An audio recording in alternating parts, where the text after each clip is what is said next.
कहानी की शुरुआत होती है जापान के एक हॉस्पिटल में, जहां एक बच्चा कोमा में था और उसके बचने की उम्मीद ना के बराबर थी। उसका बाप योइची अपने बेटे की यह हालत देखकर बहुत दुखी था। सच तो ये था कि किसी ने उसके बेटे को बिल्डिंग की छत से फेंककर मारने की कोशिश की थी। तभी योइची के पिता वहां आए और अब उन दोनों ने मिलकर बदला लेने का फैसला किया। इसके बाद हम एक और आदमी को देखते हैं जिसका नाम है लेडी बग, और वो एक प्रोफेशनल किलर था। इस वक्त वो सड़क पर चलते हुए अपनी बॉस मारिया से बात कर रहा था। लेडी बग का मिशन था बुलेट ट्रेन पर चढ़कर एक सूटकेस चुराना जिसके हैंडल पर एक स्टिकर था। वैसे तो ये मिशन कार्वर नाम के एक एजेंट का था, पर वो बीमार था, इसलिए उसकी जगह लेडी बग आया था। अब लेडी बग सीधा स्टेशन पहुंचा और अपनी जरूरत की चीजें लेकर बुलेट ट्रेन में चढ़ गया। तब हम देखते हैं कि योइची को अपने बेटे पर हमला करने वाले क्रिमिनल की तरफ से एक कागज मिला था, जिसके हिसाब से चलते हुए वो भी बुलेट ट्रेन में आ पहुंचा। जैसे ही वो क्रिमिनल के पास पहुंचा तो वो हैरान रह गया, क्योंकि ये कोई दरिंदा नहीं बल्कि एक शरीफ सी लड़की थी। योइची को लगा कि उससे गलती हो गई है, इसीलिए उसने लड़की से माफी मांगी, पर अचानक लड़की ने उस पर जोरदार हमला करके उसे बेहोश कर दिया। तब ये खुलासा होता है कि इस लड़की का नाम प्रिंस था, जो अपने शरीफ चेहरे की आड़ में बड़े बड़े जुर्म करती थी। इसके बाद हम ट्रेन पर दो भाइयों को देखते हैं जिनके नाम थे लेमन और टैंजरीन। वो दोनों भी प्रोफेशनल किलर्स थे। उन्हें दुनिया के सबसे बड़े माफिया डॉन व्हाइट डेथ ने यहाँ भेजा था। व्हाइट डेथ ने उन्हें दो मिशन दिए थे, एक उसके बेटे को जिंदा वापस लाना और दूसरा ट्रेन में मौजूद एक सूटकेस को चुराना जिसमें करोड़ों डॉलर्स थे। उधर लेडी बग ने जल्दी से सभी बैग्स में से वो ब्रीफकेस ढूंढ निकाला, क्योंकि मारिया उसे फोन पर सारी जानकारी दे रही थी, पर वो ये नहीं जानता था कि ये ब्रीफकेस व्हाइट डेथ का है। फिर जैसे ही लेमन ने सभी बैग्स चेक किए तो उसे एहसास हुआ कि वो ब्रीफकेस तो वहाँ था ही नहीं। पर लेमन घबराया नहीं, क्योंकि उन्हें व्हाइट डेथ के बेटे को घर पहुंचाने का मिशन भी पूरा करना था। तब टैंजरीन ने उसे व्हाइट डेथ के माफिया बॉस बनने की खौफनाक कहानी सुनाई। ये कहानी शुरू होती है एमजी नाम के एक माफिया डॉन से, जो एक समय पर जापानीज अंडरवर्ल्ड पर राज करता था। धीरे धीरे रशियन माफिया का एक आदमी उसकी गैंग में घुसकर उसका सबसे खास चेला बन गया। सभी ने एमजी को इस आदमी से सावधान रहने को कहा, मगर एमजी को उस पर पूरा विश्वास था। यह रशियन आदमी कोई और नहीं बल्कि खुद व्हाइट डेथ था,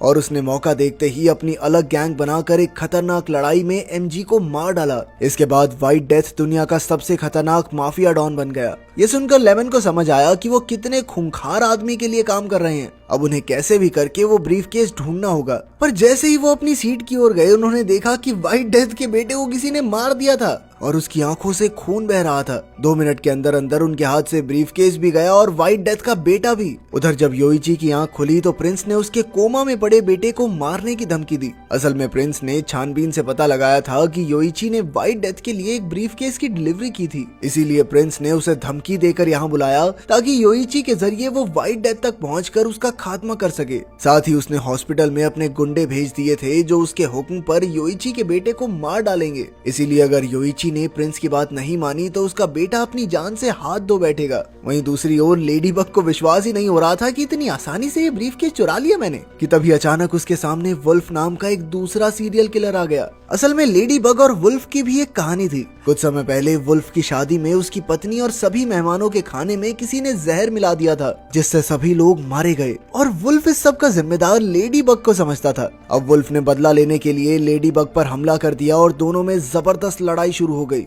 मगर अंत में लेडी बग ने वुल्फ के चाकू से उसे ही मार डाला। उधर लेमन और टैंजरीन भी ब्रीफकेस को ढूंढने में लगे थे। लेमन दरवाजे पर हर एक इंसान की तलाशी ले रहा था कि अचानक लेडी बग ने उसे देख लिया, और इसीलिए लेडी बग दूसरे दरवाजे से जाने लगा। पर तब तक बहुत देर हो गई और सभी दरवाजे बंद हो गए। इसके बाद उसने सीट्स के नीचे ब्रीफकेस छुपा दिया और अपने अगले कदम की तैयारी करने लगा। अचानक टैंजरीन उसके सामने आ गया तो लेडी बग तुरंत बैग्स के डिब्बे में छुप गया। टैंजरीन ने उसे देख तो लिया, मगर उसे पहचान नहीं पाया। ब्रीफकेस की तलाश में जब टैंजरीन आगे बढ़ा तो उसे प्रिंस और योइची मिले। टैंजरीन ने प्रिंस को लेडी बग का हुलिया दिखाकर कहा कि अगर ऐसा कोई आदमी दिखे तो तुरंत मुझे बताना। उधर जब लेमन अपनी सीट पर बैठा तो अचानक लेडी बग उसके सामने आकर बैठ गया। उसने टेबल के नीचे से लेमन पर बंदूक रखी और उसे एक ऑफर दिया। इसके मुताबिक लेडी बग उनका ब्रीफकेस लौटा देगा और वो लेडी बग का पीछा छोड़ देंगे। मगर लेमन ने कहा कि साले ब्रीफकेस तो दे देगा, लेकिन इस मुर्दे में कैसे जान फूकेगा, ये मरा पड़ा यहाँ पे, इसके बाप को क्या जवाब दूंगा मैं। खैर इसके बाद उन दोनों में लड़ाई शुरू हो गई।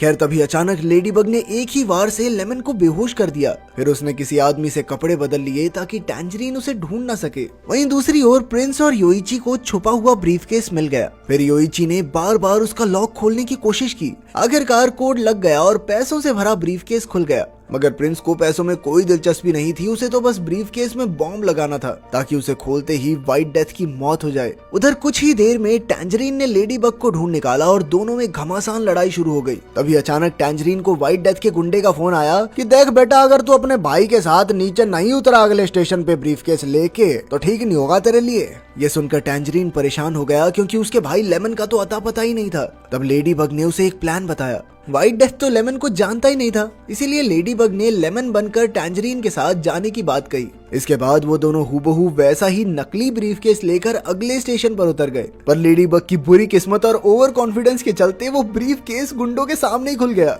इससे सारा सच व्हाइट डेथ के आदमियों के सामने आ गया। लेकिन इससे पहले कि वो उन्हें पकड़ते, वो दोनों तुरंत भागकर ट्रेन में चढ़ गए। उधर हम देखते हैं कि लेमन होश में आकर प्रिंस और योइची से मिला। जब लेमन ने उनसे सूटकेस वाले आदमी के बारे में पूछा तो प्रिंस भोलेपन का नाटक करने लगी। अचानक उसने ब्रीफकेस के बारे में ऐसी बात बोल दी जिसके बारे में तो लेमन ने उसे बताया ही नहीं था। तो लेमन तुरंत समझ गया कि कुछ तो गड़बड़ है। सच उगलवाने के लिए लेमन ने योइची पर बंदूक चला दी और अब वो प्रिंस को भी मारने वाला था कि अचानक से वो बेहोश होकर गिर गया। असल में लेडी बग ने उसके उठने से पहले उसके पानी में बेहोशी का पाउडर मिला दिया था, जिसका असर अब दिख रहा था। मौका देखकर प्रिंस ने लेमन को गोली मार दी और उसे बाथरूम में छिपा दिया। फिर अगले स्टेशन पर लेडी बग ने टैंजरीन को सूटकेस का पता दिया और खुद ट्रेन से उतरने लगा। लेकिन टैंजरीन ने उसे जाने नहीं दिया। ऐसे कैसे जा रहा, हाथ में देके जाएगा तू सूटकेस मेरे। लड़ाई के दौरान लेडी बग के पास कोई रास्ता नहीं था, इसीलिए उसने टैंजरीन को चलती ट्रेन से धक्का दे दिया। पर टैंजरीन भी तेजी से दौड़कर ट्रेन के आखिरी डिब्बे पर लटक गया और जल्द ही वो खिड़की तोड़कर अंदर भी घुस आया। उधर लेडी बग ने वहाँ से ब्रीफकेस निकाला और फिर वुल्फ की लाश की तलाशी ली। तब ये खुलासा होता है कि हॉर्नेट नाम की एक औरत ने ही वुल्फ की शादी में सबके खाने में जहर मिलाया था और आज उसी ने व्हाइट डेथ के बेटे की जान भी ली थी। वो शुरुआत से ही ट्रेन में एक अजीबोगरीब कॉस्ट्यूम पहनकर घूम रही थी। किसी को भी उस पर बिल्कुल शक नहीं हुआ था। तभी अचानक हॉर्नेट ने लेडी बग पर हमला कर दिया, पर जल्द ही लेडी बग ने उसी के इंजेक्शन से हॉर्नेट पर वार किया। उन दोनों के बीच टक्कर का मुकाबला हुआ, पर जल्द ही लेडी बग ने उसी का इंजेक्शन उसे ही लगा दिया। वहीं दूसरी ओर टैंजरीन बाथरूम पहुंचा तो उसे लेमन की लाश दिखाई दी, जिसे देखकर उसका दिल दुख में डूब गया। अंत में उसने अपना नेकलेस लेमन को पहनाया और उसकी मौत का बदला लेने निकल पड़ा। इसके बाद टैंजरीन का मुकाबला प्रिंस से हुआ और प्रिंस फिर से वही नाटक करके रोने लगी। पहले तो टैंजरीन उसके जाल में फंस गया, पर अचानक उसने प्रिंस की पीठ पर एक स्टिकर देखा। ये स्टिकर किसी और का नहीं, उसके भाई लेमन का ही था। वो समझ गया कि ये लेमन का इशारा है कि प्रिंस ही असली विलन है, इसीलिए वो उस मासूम चेहरे वाली लड़की पर भी गोली चलाने को तैयार हो गया। पर तभी अचानक लेडी बग वहाँ आ गया। उसे लगा कि प्रिंस बेकसूर है, इसीलिए वो प्रिंस की जान बचाने के लिए टैंजरीन से लड़ने लगा। अचानक उसके हाथ से बंदूक चल गई, जिससे टैंजरीन की मौत हो गई। अब ट्रेन अगले स्टेशन पर पहुंचने वाली थी और लेडी बग को लग रहा था कि प्रिंस अब भी बेकसूर है, इसीलिए उसने प्रिंस की रक्षा करने का फैसला किया। इसी दौरान योइची के पिता भी उसकी तलाश करते हुए ट्रेन में घुस गए।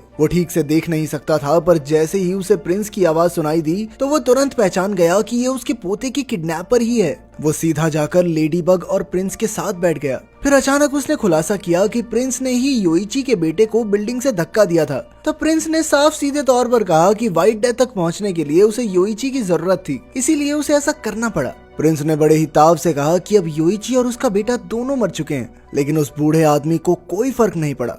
तब उसने बताया कि उसका पोता कोई लावारिस कुत्ता नहीं है कि कोई भी आया और मार के चला गया। उसके आदमियों ने पहले ही प्रिंस के गुंडों को मार डाला था। ये सुनते ही प्रिंस भागकर दूसरे कैरेज में चली गई। फिर योइची के पिता ने लेडी बग को अपनी कहानी सुनाई। जब वो जवान था तो वो गैंगस्टर एमजी का खास आदमी था, और जब व्हाइट डेथ ने उन पर हमला किया तो वो जैसे तैसे अपनी जान बचाकर भाग निकला। जब तक वो अपने घर पहुंचा तब तक गुंडों ने उसकी पत्नी का खून करके घर को आग लगा दी थी। अब सिर्फ उसका बेटा योइची जिंदा था, जिसे लेकर वो भाग गया, और वो इतने सालों से व्हाइट डेथ से बदला लेने की तैयारी कर रहा था। आज आखिरकार उसे ये मौका मिल ही गया जब वो अपना बदला पूरा करेगा। ये सुनकर लेडी बग ने उससे हाथ मिला लिया और वो दोनों बाथरूम गए, जहां उन्होंने देखा कि लेमन और योइची तो अब भी जिंदा थे। असल में उन दोनों ने ही बुलेट प्रूफ जैकेट्स पहनी हुई थी, जिस वजह से उनकी जान बच गई। खैर, फिर लेमन ने टैंजरीन की लाश देखी तो उसका दिल चकनाचूर हो गया, पर योइची ने उसे समझाया कि अब उन चारों को इकट्ठा होकर व्हाइट डेथ का मुकाबला करना होगा, वरना वो सभी मारे जाएंगे। अब ट्रेन आखिरी स्टेशन की ओर बढ़ रही थी, जहां व्हाइट डेथ अपने गुंडों के साथ उनका इंतजार कर रहा था। सबसे पहले लेडी बग ब्रीफकेस लेकर बाहर निकला ताकि वो गुंडों का ध्यान भटका सके, लेकिन गुंडों ने जल्द ही उसे पकड़ लिया। उधर व्हाइट डेथ ट्रेन में चढ़कर प्रिंस से मिला। और तब ये खुलासा होता है कि असल में प्रिंस व्हाइट डेथ की ही बेटी थी। वो हमेशा से एक बेटा चाहता था, इसीलिए उसने अपनी बेटी का नाम भी प्रिंस रखा। अपने पिता के इस भेदभाव की वजह से प्रिंस को उससे इतनी नफरत हो गई थी कि उसने व्हाइट डेथ को मारने का फैसला कर लिया। अचानक व्हाइट डेथ ने उससे बंदूक छीन ली, पर यही तो प्रिंस चाहती थी। असल में उसने ऐसी बंदूक बनाई थी जो ट्रिगर दबाने पर पीछे की ओर चलती थी, लेकिन व्हाइट डेथ ने बंदूक चलाई ही नहीं, क्योंकि प्रिंस के जिंदा रहने और मरने से उसे कोई फर्क ही नहीं पड़ता था। इसके बाद वो लेडी बग से ब्रीफकेस लेने गया और तब ये खुलासा होता है कि असल में ट्रेन में मौजूद सारे किलर्स उसी ने भेजे थे। व्हाइट डेथ का प्लान ही यही था कि वो सब आपस में लड़के ही मारे जाएं और इसी तरह व्हाइट डेथ अपनी पत्नी की मौत का बदला लेगा। असल में कुछ समय पहले व्हाइट डेथ को मारने आए किलर्स ने धोखे से उसकी पत्नी को मार डाला था। उसकी पत्नी की मौत में जिसका थोड़ा भी हाथ था, उसने उन सबको बुलेट ट्रेन में भेज दिया। लेकिन फिर लेडी बग कहने लगा कि सर आपको गलती हो रही है, मैंने आपकी पत्नी मारी ही नहीं। तब हमें पता चलता है कि व्हाइट डेथ का असली टारगेट तो कार्वर था, जिसकी जगह पर लेडी बग यहाँ पर आया था।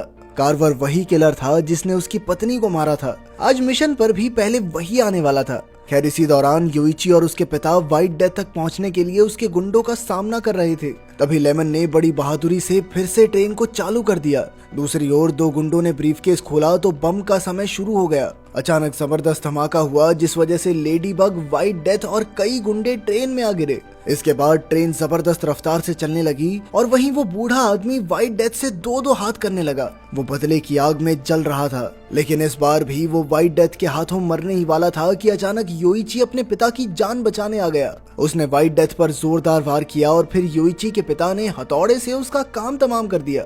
वहीं दूसरी ओर लेडी बग कंट्रोल रूम में पहुंचा और लेमन के साथ मिलकर गुंडों का सफाया करने लगा। पर इसी बीच अचानक लेमन ट्रेन से सीधा नदी में गिर गया। तब लेडी बग ने इधर उधर से तारें काटकर ट्रेन को रोकने की कोशिश की, पर इस वजह से तो ट्रेन पटरी से उतरकर खतरनाक तरीके से क्रैश हो गई। आखिरकार योइची और उसके पिता जैसे तैसे सीट्स को पकड़कर जिंदा बच निकले। उधर लेडी बग भी अपनी बेकार किस्मत के होते हुए भी जिंदा बच गया था। अंत में जब वो तीनों मलबे से बाहर निकले तो व्हाइट डेथ एक बार फिर उनके सामने आकर खड़ा हो गया। न जाने वो कैसे योइची के पिता के हमले से बच निकला था, मगर अंत में जब उसने गोली चलानी चाहिए तो गोली पीछे चल गई, क्योंकि ये तो प्रिंस वाली बंदूक थी।